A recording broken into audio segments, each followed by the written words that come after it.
Hello, Bible readers. Welcome to God is Not Mocked. My name is Shannon. I am keeper for spiritweb.org. It is a virtual Christian coffee house, and I'm also the facilitator for this God is Not Mocked Bible study group.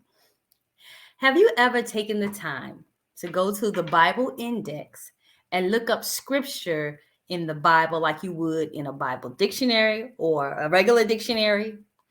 Well, God is Not Mocked will give you the exact steps you need to be motivated in learning the truth about God's word. I mean, learning it all, the good, the bad, and the ugly. And we'll do so by using your favorite Bible app in just 15 minutes. And in that short time, it'll give you some insight into what the Bible has to say when you read it in its proper context. Now, we've been having this program for 4 weeks now. And in this 4 weeks, we've covered the phrase mocked, false prophet, old covenant, and Holy Spirit. Well, today we're going to dig a little bit deeper to discuss the word curse. Now, curse is a hardcore word. It is one that can make us uncomfortable, but it's important that we know the goodness of God and also the penalties of God when we do not follow his word. Now, are you a Bible reader who often hear about the positivities that scripture has to offer in church, but you would really like to learn more about what really transpired? Because if we're honest with ourselves, we know that the Bible ends on a very harsh note. The book of Revelation will scare the hell out of you. So you may wonder, what does curse really mean and how does it apply in scripture? So curse, it means to pray for an evil fate or to wish harm upon somebody. So in these scriptures, we're going to find where God's people were cursed. Jeremiah felt he was cursed. And Paul, the Apostle Paul in the New Testament, speaks of himself feeling cursed. So let's start right now by going to the Bible Gateway app. And as you can see in the search box, I put in the word curses. And you see on the right side, it has 36 scriptures using it. And in the book that each one has it in, we're going to focus on the book of Deuteronomy, which has 12 references to curse. Let's close this out. We're going to look at Deuteronomy chapter 28, verse 45. It says, "All these curses will come on you. They will pursue you and overtake you until you are destroyed, because you did not obey the Lord your God and observe the commands and decree he gave you." So let's look at it in context. This is God having Moses present to the Israelites before they enter the promised land the blessings and the curses that will bestow them should they choose to follow him or the laws and commandments of that time, or decide not to. And he tells them, he says, they will lend to you, but you will not lend to them. They will be the head, but you will be the tail. And all these curses will come upon you. Let's go a little further. It talks about the blessings of obedience and the curses of disobedience. In this book, it is where Negroes today hang their hats on our claim that we are God's chosen people. It talks about the blessings and the curses of the enslaved in the book of Deuteronomy. We do know that Negroes were the enslaved, dispersed to the four corners of the earth, as indicated here in the book of Deuteronomy. The reason why we talk about and can see our heritage in this book because it referenced a lot of what we've encountered as slaves, our ancestors encountered as slaves. If you go down just to touch the bottom here, in the book of 64, it says, then the Lord will scatter you among all nations from one end of the earth to the other. There you will worship false gods of wood and stone. When it says scatters from one corner to the other, we do reference to transatlantic slave and all that transpired there. If you go through, just read the blessings and the curses. The whole idea, had we followed God, we'd have been blessed and could guide the world as his royal priesthood. But because we served false gods, we were cursed. And God still used us to bring Jesus through David and to bring salvation to the world. But this, unfortunately, that transpired through the curses that were plagued upon God's chosen people for disobedience. So next, we're going to look at the book of Jeremiah. Let's put in cursed and see what it has to say about that. So in Jeremiah, let's see, it's Old Testament. It has 4 scriptures with the term cursed in it. And we're going to look at Jeremiah 20, verse 14. It says, curse be the day I was born. May the day my mother bore me not be blessed. Now, what is Jeremiah talking about? Let's dig a little bit deeper. It says, sing to the Lord, give praise to the Lord. He rescues the life of the needy from the hands of the wicked. Cursed be the day I was born. Now, what Jeremiah is expressing here is that he was a prophet of God, chosen to inform the Israelites that they were being kicked out of the promised land. They would be brought into captivity, Babylonian captivity. And he was just in distress. If you see here, it says Jeremiah's complaint. He was in distress, having to deliver this bad news. And this is what he says to God. He says, you deceived me, Lord, and I was deceived. You overpowered me and prevailed. I am ridiculed all day long. Everyone mocks me.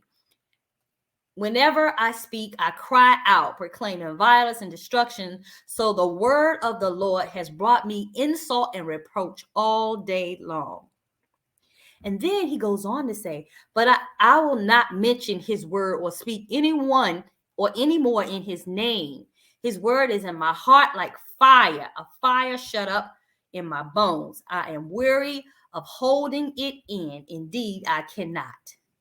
So often we misinterpret the phrase like fire shut up in my bones.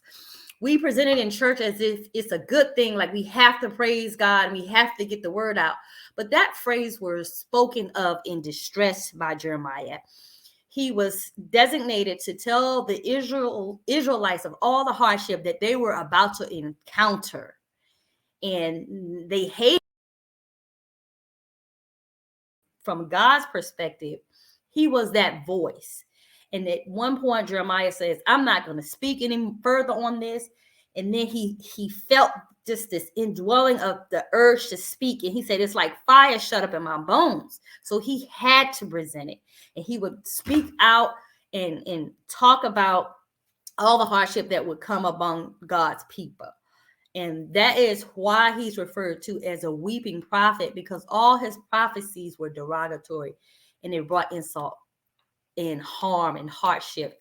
It cursed the people. So now let's go further and look up another Bible verse with the term curse. We are going to look in the New Testament. Let me go back up here and put in curse. And this time we're going to look at the book of Corinthians. So in 1 Corinthians, there are 3 verses here with the term cursed. We're going to look at chapter 4, verses 12. It says, we work hard with our own hands. When we are cursed, we blessed. When we are persecuted, we endure it. Now, let's see it in further context. It says, to this very hour, we go hungry and thirsty. We are in rags. We are brutally treated. We are homeless. We work hard with our own hands. When we are cursed, we bless. When we are persecuted, we endure it. When we are slandered, we answer kindly. We have become the scum of the earth, the garbage of the world, right up to this moment. So if we look further in reading the chapter, we'll find that this is the nature of the true apostleship as Paul is discussing. He was writing to the church of Corinth because they were in conflict and it was division in the church. And in this narrative, he talks about, he appeals to them and he warns them. He talks about just in essence how easily they have it, because he was saying as an apostle, they suffer. They have to go out. They have to make their way. They have to change minds about how people should believe in Christ and what the church represented. And a lot of hardship and trauma and trials went with that. So he said that you as a church, you have it easy. How dare you, struggle with this division? We as apostle had it hard. He was writing from jail. That was hardship. So there it is. It talks about three different perspectives of cursed. And all comes at the hand of God.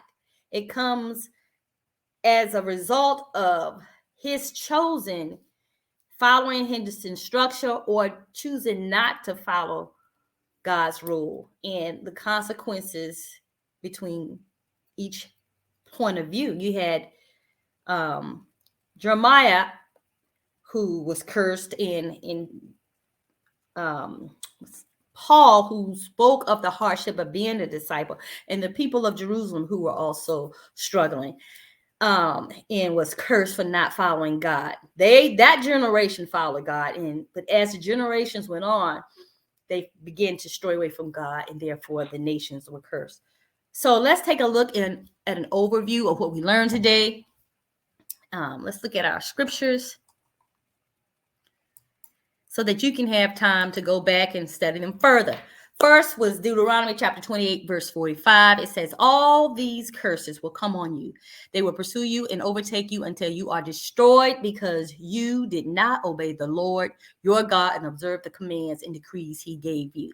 We can look at this and we can see it happening in the past, but this also is applicable today. If we do not follow God's laws, that we will have consequences. We will be cursed through damnation in hell. And that's just what it is. Let's look at our next scripture on curses. Jeremiah chapter 20, verse 14 to 15. It says, cursed be the day I was born. May the day my mother bore me not be blessed. Cursed be the man who brought my father the news, who made him very glad, saying, a child is born to you, a son. This is Jeremiah talking about his hardship, having to tell the Israelite that God is judging this land. And unfortunately, I'm the voice to do it, to have to convey it. And he the consequences and the pain that he had in doing that. So he felt cursed. Next, we have 1 Corinthians chapter 4, verses 11 and 12. It says, to this very hour, we were hungry and thirsty, and we are in rags. We are brutally treated. We are homeless. We work hard with our own hands. When we are cursed, we bless. When we are persecuted, we endure. This is Paul telling the people, get your act together, church. And I'm telling you today, get your act together, church. The church are not blessed by just sitting in the pews, listening to scripture. We have to go out and make disciples. Otherwise, people will lose. They will be cursed in their life, and they will receive damnation by not following God's will. So let's close. And I pray that this inspire you to go to the Bible, study the word curse, and in other phrases that will encourage you to want to know God's word, to be motivated to learn it. Bow our heads. Father God in heaven, thank you so much for sharing your awesome word to us and giving it to us daily, and just urging us to open the Bible. I pray, God, that you urge us to open the Bible and learn the truth of your words, not just the sweetness of it, but the bitterness, the tartness that goes with knowing that people are falling. They are falling astray, but there's consequences. We have to know the consequences of not following your word, God. And I pray that you bless us, lead us, and guide us, and bring more people unto you, oh Lord God. I pray in Jesus' name, and I thank you, and I ask you that you forgive us for our sins and bless each and every reader in this group. In Jesus' name, amen.